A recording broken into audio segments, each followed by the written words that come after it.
இந்த உலகத்துல மனிதன் போக வேண்டிய மிக நீண்ட தூரமான பயணம் எது தெரியுமா? தென் துருவத்திலிருந்து வட துருவத்துக்கு போகக்கூடிய ஒரு பயணம். நான் இந்த உலகத்துடைய துருவங்களை பற்றி பேசல. நம்ம உடலில் இருக்கக்கூடிய மூலாதாரம் அப்படிங்கிற தென் துருவத்திலிருந்து ஆக்ஞை அப்படிங்கிற வட துருவத்தை நோக்கி போக வேண்டிய வெறும் 3 அடி தூர இடைவெளியே உள்ள ஒரு மிக நீண்ட பயணம். இந்த 3 அடி தூர பயணத்தை கடக்கிறதுக்கு மனிதனுக்கு ஒரு மொத்த வாழ்க்கையே, ஏன் சில பல பிறவிகளே கூட தேவைப்படுது.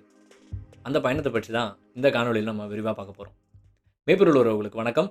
நம்ம சேனலுக்கு நீங்கள் புதுசாக வந்திருக்கீங்க அப்படின்னா, தமிழ் மெய்ப்பொருளியல் தத்துவம் சார்ந்த நூல்கள்ல இருந்து எனக்கு புரிந்த, நான் கற்றுக்கொண்ட விஷயங்களை எளிமையான நடையில் ப்ராக்டிக்கலாகவும் அறிவியல் பூர்வமாகவும் காணொலிகள் நான் கொண்டு வந்து தருவேன்.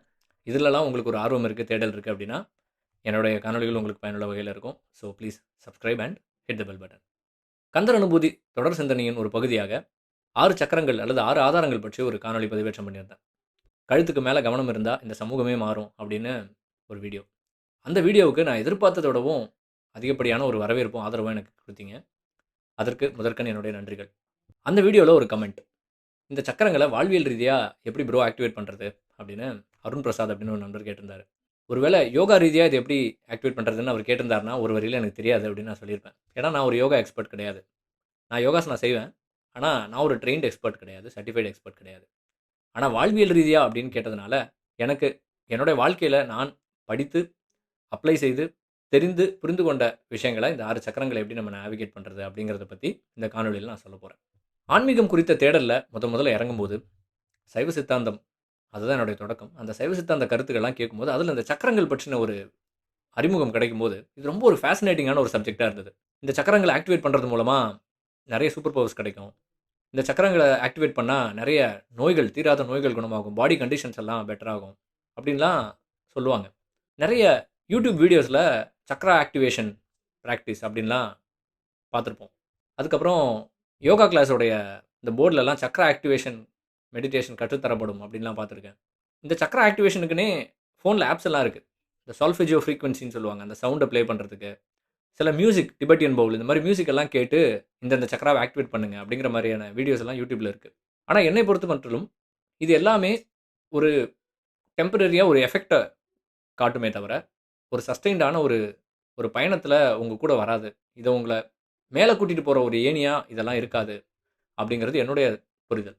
ஏன்னா அறிவியல் ரீதியாக பார்த்தோம் அப்படின்னா நம்முடைய கிளான்ஸ், சுரப்பிகள் மற்றும் அந்த நர்வ் பிளெக்சஸ், நரம்பு திரள்கள், இதெல்லாம் இருக்கக்கூடிய இடங்கள்ல அலைன் ஆகக்கூடிய ஒரு நான் ஃபிசிக்கல் மெட்டஃபோரிக்கல் கான்செப்ட்ஸ் தான் இந்த 6 சக்ராஸ் அப்படிங்கிறது. நீங்கள் ஒரு ஸ்பைடர் சார்ட் மாதிரி இந்த சக்ராஸையும் அதில் உயிராற்றலையும் விஷுவலைஸ் பண்ணீங்க அப்படின்னா ஒரே நாளில் பல்வேறு நேரங்களில் நீங்கள் செய்யக்கூடிய வேலை, ஈடுபட்டிருக்கக்கூடிய வேலை அல்லது உங்களுடைய சிச்சுவேஷன், உங்களுடைய எமோஷன், இதெல்லாம் பொறுத்து உங்களோட உயிராற்றலானது இந்த 6 சக்கரங்கள்லையும் அன்ஈவனாக ஸ்ப்ரெட் ஆகிருக்கும். சில நேரம் மூலாதாரத்தில் அதிகமாக இருக்கும், சில நேரம் ஆக்ஞையில் அதிகமாக இருக்கும், சில நேரம் மணிப்பூரகத்தில், அந்த மாதிரி. இந்த சக்ராஸில் இது குறிப்பிட்டு உயிராற்றல் ஒரு இடத்த மட்டும் நீங்கள் ஆக்டிவேட் பண்ணி அதை மேனிப்புலேட் பண்ண முடியுமா அப்படின்னு கேட்டால் இல்லை. சொல்லப்போனால் இந்த சக்ராஸ் அப்படிங்கிறது வந்து, அல்லது அந்த இடத்துல இருக்கக்கூடிய கிளான்ஸ் எல்லாம் தானாக எப்போவுமே 24 மணி நேரமும் இயங்கிட்டு தான் இருக்குது. இமைப்பொழுதும் எண்ணெஞ்சில் நீங்காதான் தாள் அப்படின்னு மாணிக்கவாசகர் சொல்கிறார் இல்லையா? அதனால தான் நமக்கு வந்து இன்வாலன்ட்ரி ஆக்ஷன்ஸ் அப்படின்னு சொல்லக்கூடிய சுவாசம், இதயம் துடித்தல், ரத்த ஓட்டம், அப்புறம் கண் இமைத்தல், இது எல்லாமே தானாகவே இயங்கிட்டு தான் இருக்குது. அப்போ இந்த சக்ராஸ் எல்லாம் ஆக்டிவில் தான் இருக்குது. அதை நம்ம ஸ்பெசிஃபிக்காக ஆக்டிவேட் பண்ணணும், டீஆக்டிவேட் பண்ணணும்லாம் எதுவும் இல்லை. ஆனால் நம்ம இதை என்ன செய்யலாம் அப்படின்னா, we can stimulate, strengthen and stabilise them. உள்ளும் புறமும் சில வாழ்வியல் மாற்றங்களை ஏற்படுத்திக் கொள்வதன் மூலமாக இந்த சக்கரங்கள் அல்லது ஆதாரங்களை நம்ம தூண்ட முடியும், வலுப்படுத்த முடியும், சமநிலைப்படுத்த முடியும். அப்போது ஒரு காட்டில் அல்லது ஒரு ஊருக்கு ஒதுக்குப்புறமான ஒரு இடத்துல, ஒரு அமைதியான இடத்துல கண்ணை மூடி அமைதியாக உட்கார்ந்து அப்படியே கவனத்தை உள்முகமாக திருப்பி ஒரு கம்ஃபர்டபுளாக இதை வந்து நம்ம இந்த சக்கரங்களை வந்து மேனிப்புலேட் பண்ணலாமா அப்படின்னா எனக்கு அதுக்கு பதில் தெரியல. ஏன்னா நான் படித்து புரிந்து கொண்ட வரை இது ஒரு நீண்ட பயணம். தென் துருவத்திலிருந்து வட துருவத்திற்கு போவது மாதிரியான ஒரு நீண்ட பயணம். அதே சமயம் இது ஒரு அன்கம்ஃபர்டபுளான பயணம். சிவம் அப்படிங்கிறது நம்ம உடலில் வரும்போது சக்தியாக இயங்கிக் கொண்டிருக்கிறது. அந்த சக்தியானது ரொம்ப இன்டென்ஸாக எங்கே வேலை செய்யும்னா தென் துருவத்தில் தான் வேலை செய்யும், வட துருவத்தில் இல்லை. ஏன் அப்படின்னா அது சக்தியோட இன்டென்ஷன் கிடையாது. அதற்கு காரணம் ஆசை. ஆசைக்கு ஒரு கிராவிடேஷனல் புல் இருக்குது. இந்த பூமிக்கு புவியீர்ப்பு விசை இருக்குல்ல, அந்த மாதிரி ஆசைக்கு சக்தி மேலே ஒரு ஈர்ப்பு விசை இருக்குது. அதனால சக்தி கீழ் நோக்கி தான் இயங்கிட்டு இருக்கும். ஆசை அப்படிங்கிற அந்த ஃபவுண்டேஷனை ஃபஸ்ட்டு நம்ம அசைச்சு பார்க்கணும். ஆசைக்கு காரணம் என்ன அப்படின்னா அறியாமை.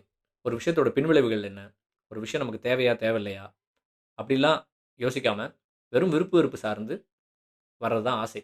சக்தியை நம்ம இந்த தென் துருவத்திலிருந்து வட துருவத்துக்கு கூட்டு போனோம் அப்படின்னா, அது ஒரு கம்ஃபர்டபுளான இடத்துல கம்ஃபோர்ட் ஜோனுக்குள்ள நடக்காது. ஆசையை பலவீனப்படுத்தணும். ஆசைய பலவீனப்படுத்தணும்னா கம்ஃபோர்ட் ஜோன விட்டு வெளிய வரணும். ஆசைய 2 விதமா நீங்க பலவீனப்படுத்தணும். ஒண்ணு மென்டலா வீக்கன் பண்ணணும். அதாவது அறிவு ரீதியாக பலவீனப்படுத்தணும். இன்னொன்னு பிசிக்கலா அத பலவீனப்படுத்தணும்.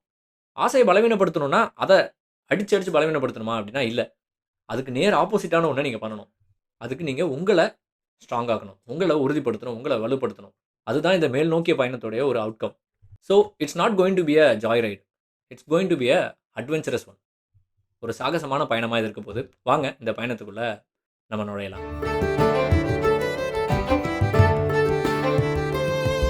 சக்திய தென் துருவத்திலிருந்து வட துருவத்துக்கு கொண்டு போகக்கூடிய இந்த நீண்ட பயணம், அதாவது 3 அடி தூரம் உள்ள இந்த பயணத்த கடக்கணும் அப்படின்னா, நம்ம 3 மைல்கல்கள தாண்டணும். உடல், மனம், உயிர். இந்த 3 மைல்கல்கள தாண்டுனதுக்கு அப்புறம் தான் சக்தி சிவத்தோட ஒன்றிணையுது. நம்ம ஒரு உயர்ந்த நிலைக்கு போறோம். இந்த 3 மைல்கல்கள ஒண்ணொண்ணா நம்ம இப்ப தெளிவா பார்க்கலாம். முதல் மைல்கல் உடல். மூலாதாரம், சுவாதிட்டானம், மணிப்பூரகம். இது 3ம் உடலியல், உலகியல் சார்ந்த சக்கரங்கள் அப்படின்னு நம்ம கடந்த காணொளியில பார்த்தோம். இந்த சக்கரங்கள நீங்க ஸ்டிமுலேட் பண்ணி, ஸ்ட்ரெங்தன் பண்ணி, ஸ்டெபிலைஸ் பண்றதுக்கு 2 வழி இருக்கு. ஒண்ணு உடற்பயிற்சி, இன்னொன்னு உணவு ஒழுக்கம். இதுல இந்த உடற்பயிற்சி அப்படிங்கிறது இந்த சக்கரங்கள ஸ்டிமுலேட் பண்ணும். தூண்டும், ஸ்ட்ரெங்தன் பண்ணும், வலுப்படுத்தும். உணவு ஒழுக்கம் அப்படிங்கிறது சக்கரங்கள சமநிலைப்படுத்தும். ஃபர்ஸ்ட் உடற்பயிற்சி அப்படிங்கிறத பார்த்துருவோம். நீங்க நல்ல உடற்பயிற்சி செஞ்சீங்க அப்படின்னா, நீங்க வாழ்க்கையில இப்ப எந்த நிலையில இருந்தாலும், உடற்பயிற்சி அப்படிங்கிறத நீங்க தினமும் செய்யணும்.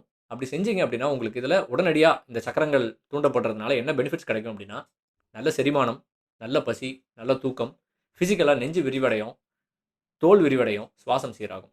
அடிக்கடி சளி பிடிக்கிறது, காய்ச்சல் வர்றது, இந்த மாரி பிரச்சனைகள்லாம் ஃப்ரீக்வன்சி குறைஞ்சுக்கிட்டே வரும். இத உங்களால உணர முடியும். அதுக்கு தினமும் ஒரு 30 நிமிடங்களாவது நீங்க எக்சர்சைஸ் பண்ணணும். எக்சர்சைஸ் அப்படின்னோனே, ஜிம்முக்கு போணுமா? அப்படின்லாம் கேட்டீங்கன்னா, என்ன கேட்டா உங்க உடல் தான் சிறந்த கருவி இத செய்யறதுக்கு. நான் என் வாழ்க்கையில நான் செய்யக்கூடிய சில உடற்பயிற்சிகள மட்டும் நான் சொல்லிர்றேன். பிளாங்க், புஷ் அப்ஸ், அதுக்கப்புறம் ஆசனங்கள்ல உட்கட்டாசனம், தனுராசனம், வஜ்ராசனம்.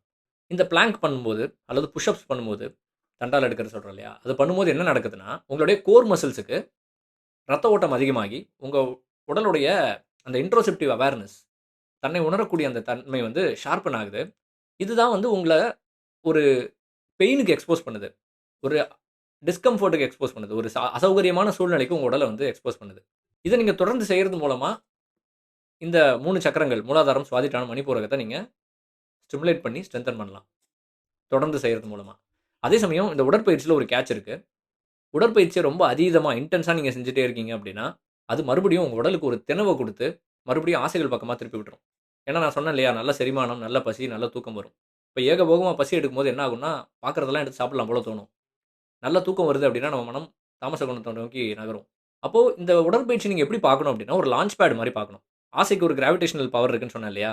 அந்த கிராவிடேஷனல் புல்ல இருந்து உங்க உயிராற்றல் மேல் நோக்கி நகர்றதுக்கு, அந்த சக்தி மேல் நோக்கி நகர்றதுக்கு ஒரு எஸ்கேப் வெலாசிட்டி வேணும்.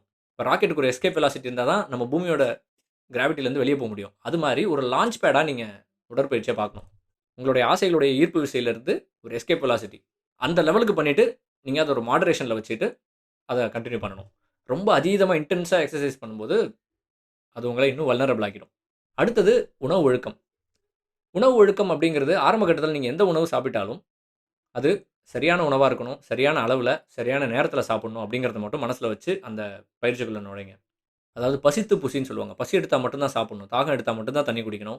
அதேமாரி மூச்சிறைக்க சாப்பிடக்கூடாது. சாப்பிடும்போதே அப்படியே அதீத காரம், அதீத புளிப்பு, அதீத உப்பு அப்படின்ற மாரி அதிகப்படியா இல்லாம, மிதமான உணவு, சரியான உணவு அப்படின்னு சாப்பிட்டீங்கன்னா, அது வந்து சக்கரங்கள ஸ்டெபிலைஸ் பண்ணும். ஒரு விஷயம் எப்ப ஸ்டேபிளா இருக்கும்? எப்ப மாடரேட்டா இருக்கோ, அப்ப தான் ஸ்டேபிளா இருக்கும். ரொம்ப கம்மியா நீங்க சாப்பிட்டீங்கனாலும் ஸ்டெபிலிட்டி போயிடும். ரொம்ப அதிகமா சாப்பிட்டீங்கனாலும் ஸ்டெபிலிட்டி போயிடும். ஸோ அளவு அப்படிங்கிறத பார்த்துக்கோங்க. உடற்பயிற்சியும், உணவு ஒழுக்கமும், உடல் அப்படிங்கிற அந்த மைல்கல்ல கடக்கிறதுக்கு உங்களுக்கு உதவும். ஃபர்ஸ்ட் நீங்க இத தான் பண்ணணும். ஏன்னா, உடல் அப்படிங்கிறது உதாசீனப்படுத்த வேண்டிய ஒரு விஷயம் கிடையாது. கேர்லெஸ்ஸா இருக்க வேண்டிய விஷயம் கிடையாது.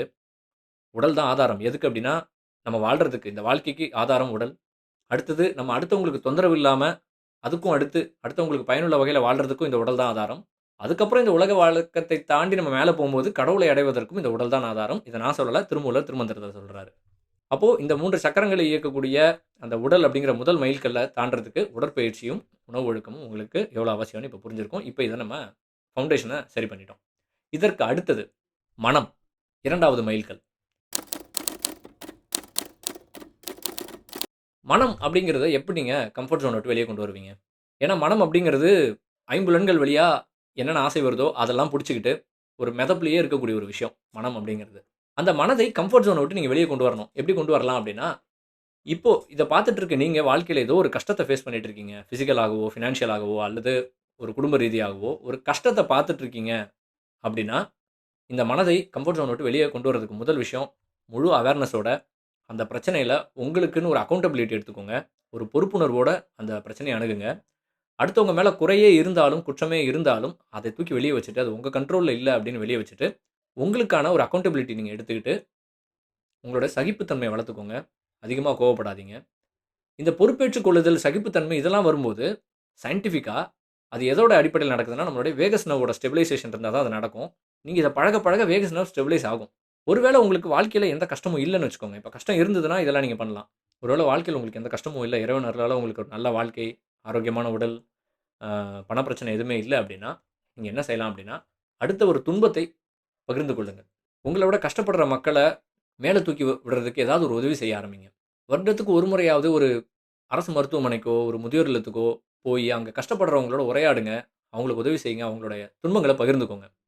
இது மனதுடைய ஆசை அப்படிங்கிற விஷயத்த பயங்கரமா ஷேட்டர் பண்ணி விட்டுரும். அந்த மயக்கத்த வந்து ஷேட்டர் பண்ணிடும்.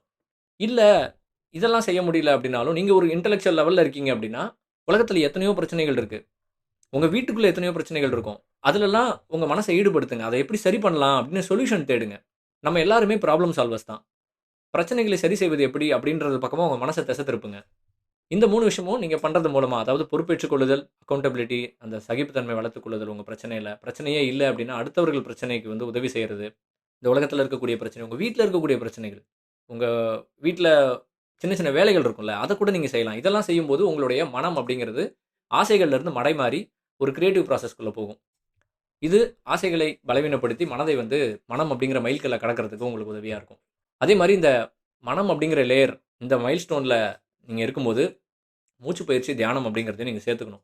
ஏன் அப்படின்னா, மனம் அப்படிங்கிறது கம்ஃபோர்ட் ஜோன் விட்டு வெளிய வந்த உடனே, நீங்க வெளிய அத இழுத்துட்டு வந்தீங்கன்னா, அதோட முதல் ரியாக்ஷன் என்னவா இருக்கும்னா, பயம், பதட்டம், இன்செக்யூரிட்டி, எதிர்காலத்த பத்தின கேள்விகள் அப்படி இப்படின்ட்டு மனம் வந்து ஒரு குழப்பத்துக்கு வந்துரும்.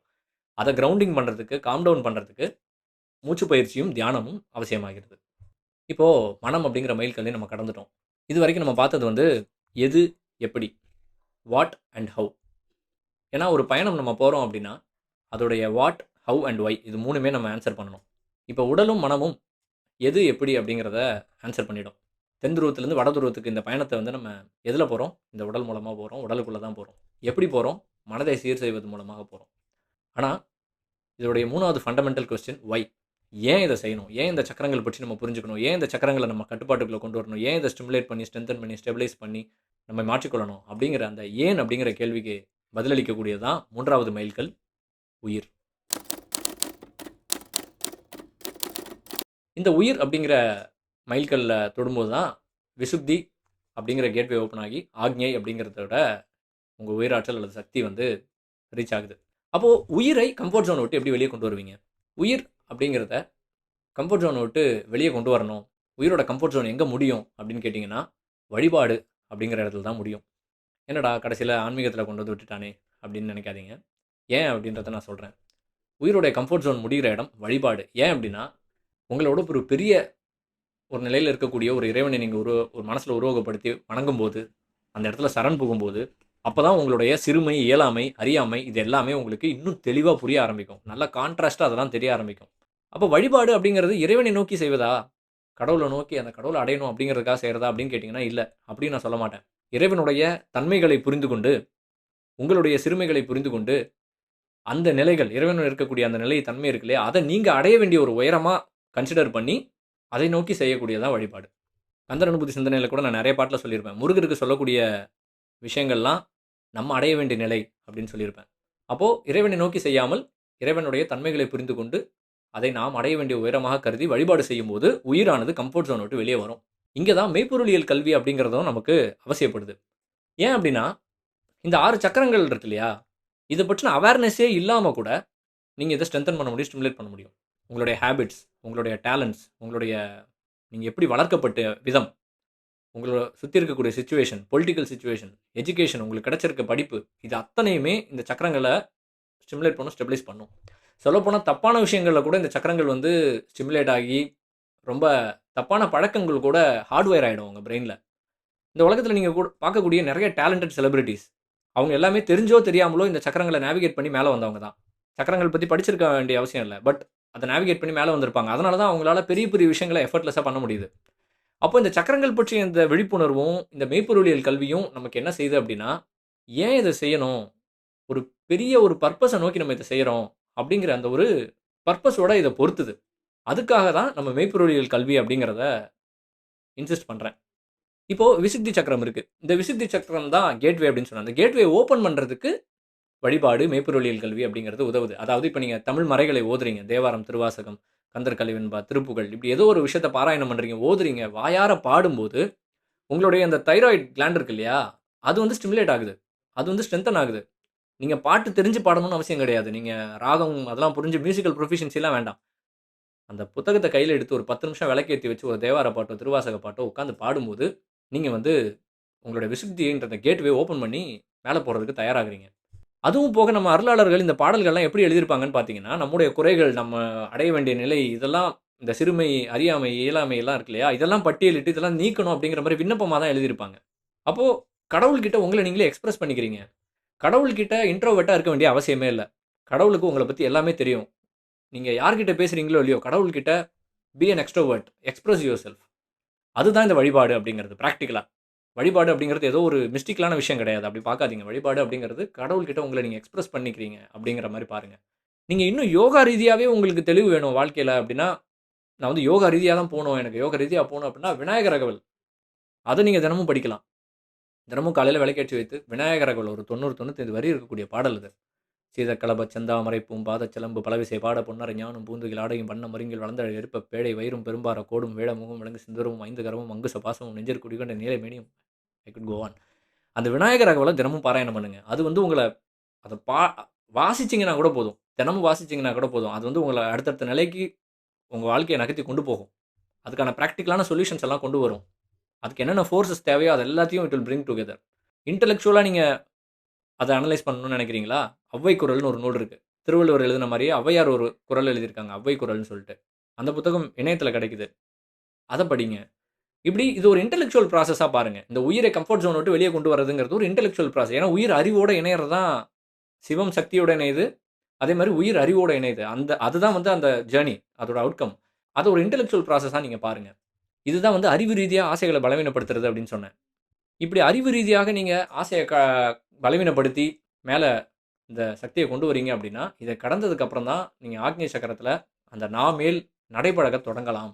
இது ஒரு பெரிய பயணம் அப்படிங்கிறது உங்களுக்கு இப்ப புரிஞ்சிருக்கும். இந்த உயிராற்றலானது வட துருவத்தில் இருக்கும்போது, அது எடுக்கக்கூடிய முடிவுகள், நீங்க எடுக்கக்கூடிய முடிவுகள் லாஜிக்கலா, ஒரு அறிவு சார்ந்த முடிவுகளா இருக்கும். அது தென் துருவத்தில இருக்கும்போது, அந்த மூலாதாரம், சுவாதிட்டானம், மணிப்பூரகத்தில சுத்திட்டு இருக்கும்போது எடுக்கிற முடிவுகள், முக்காவாசி எமோஷனலாவும், இம்பல்சிவான டெசிஷன்ஸா தான் இருக்கும். அது வந்து தப்பான அவுட்கம்ஸ தான் குடுக்கும். இதோடைய ஒரு கிளாசிக்கான எக்ஸாம்பிள் நடந்து முடிந்த தேர்தல் முடிவுகள். நான் அரசியல் பேசல. நான் எந்த பொலிட்டிக்கல் பார்ட்டிக்கும் சப்போர்ட்டாவோ, அகைன்ஸ்டாவோ பேச விரும்பல. எந்த ஸ்டாண்டும் எடுக்க விரும்பல. ஆனா, நடந்து முடிந்த தேர்தல் முடிவுகள் அப்படிங்கிறது 100% எமோஷனல் டெசிஷன். அதோடைய ரிசல்ட் என்னவா இருக்கும் அப்படிங்கிறது நம்ம வெயிட் பண்ணி தான் பார்க்கணும். 5 வருஷம் கழிச்சு தான் நமக்கு தெரியும். அது சரியான முடிவா? தப்பான முடிவான்னு. ஐ மீன் அது தப்பான முடிவுன்னு இருந்ததுன்னா, ஒருவேள அதோட அவுட்கம் அப்படி இருந்ததுன்னா, அது தப்பான முடிவுன்னு ஏத்துப்பாங்களான்னு எனக்கு தெரியல. ஏன்னா எமோஷனலா இருக்கும்போது, தப்ப ஏத்துக்கொள்ளக்கூடிய அந்த மனநிலை கூட இருக்காது. அப்போ அது ரொம்ப ஒரு ஆபத்தான நிலையை நோக்கி நம்ம சமூகத்த நகர்த்திட்டு போது. இத நம்ம மாத்தணும் அப்படின்னா, அடுத்த தலைமுறைய மாத்தணும். நம்ம கல்வி திட்டத்த ரொம்ப பெரிய அளவுல சீர்திருத்தம் பண்ண வேண்டிய ஒரு கடமை நமக்கு இருக்கு. இந்த 6 ஆதாரங்கள் பற்றிய புரிதல், இத வந்து கல்வி திட்டத்துல கொண்டு வரணும். இத இத பேஸ் பண்ணி நம்ம கல்வி திட்டத்த மாற்றி அமைக்கணும். அந்த அளவுக்கு பண்ண முடியலனா கூட, குறைந்தபட்சம் இத கேட்டுட்டு இருக்க நீங்க, பார்த்துட்டு இருக்க நீங்க, நம்ம குழந்தைகள வளர்க்கறது இந்த விதத்துல, இந்த அடிப்படையில புரிந்து, இந்த 6 சக்கரங்கள் இருக்கு. இந்த உடல், மனம், உயிர் அப்படிங்கிற இந்த விஷயத்த வந்து நேர்கோட்டுல கொண்டு வரணும். அப்படிங்கிற புரிதலோட, நம்ம குழந்தைகளையாவது இந்த அடிப்படையில நம்ம வளர்க்க தொடங்கணும். அதுதான் என்னுடைய நோக்கமும், என்னுடைய ஆசையும். But miles to go before we sleep. Miles to go before we sleep. இன்னும் நம்ம கடக்க வேண்டிய தூரம் எவ்வளவோ இருக்கு. அதுக்கு என்னோட ஒன்றிணைந்து இருங்கள். ஸோ, இந்த காணொளியுடைய ஒரு கன்க்ளூஷனாக நான் என்ன சொல்ல விரும்புகிறேன் அப்படின்னா, இந்த 6 சக்கரங்கள் அப்படிங்கிறது ஆக்டிவேட், டீஆக்டிவேட் செய்யக்கூடிய ஒரு விஷயம் கிடையாது. அது ஒரு நீண்ட பயணம். அந்த பயணத்துக்கு உடல், மனம், உயிர் அப்படின்னு சொல்லி இந்த 3 படிநிலைகள் நம்ம தாண்டணும். இது கடந்து நம்ம வந்து இதுக்கப்புறம் தான் ஆன்மீகம், கடவுள் தேடுறதெல்லாம் இதுக்கப்புறம் தான். முதல்ல நம்ம இந்த உலக வாழ்க்கையில நம்ம இது எல்லாத்தையும் சரி பண்ணிக்கணும் அப்படிங்கிறது தான் இதோடைய எசன்ஸ். முதல்ல நம்ம சரிப்படுத்திக்கணும். நம்ம குடும்பத்த சரிப்படுத்தணும். நம்ம அடுத்தவங்களுக்கு தொந்தரவு இல்லாம இருக்கணும். அடுத்தவங்களுக்கு பயனோட இருக்கணும். இதெல்லாம் நம்ம பண்ணதுக்கப்புறம் கடவுள் தானா இறங்கி வருவார். அவ்வளோதான். நான் சொல்ல வேண்டிய விஷயங்கள சொல்லிட்டேன். மீண்டும் அடுத்த கந்தர் அனுபூதி பாடலோடு உங்களை கூடிய விரைவில் சந்திக்கிறேன். இந்த படைப்பு உங்களுக்கு புரிந்திருந்தால், பயனுள்ள வகையில் இருந்திருந்தா, படைப்பை விரும்புக, பலருடன் பகிர்க, கருத்தொன்று பகர்க, மறக்காமல் பின்தொடர்க. Like, share, comment and subscribe. நன்றி, வணக்கம். திருச்சிற்றம்பலம்.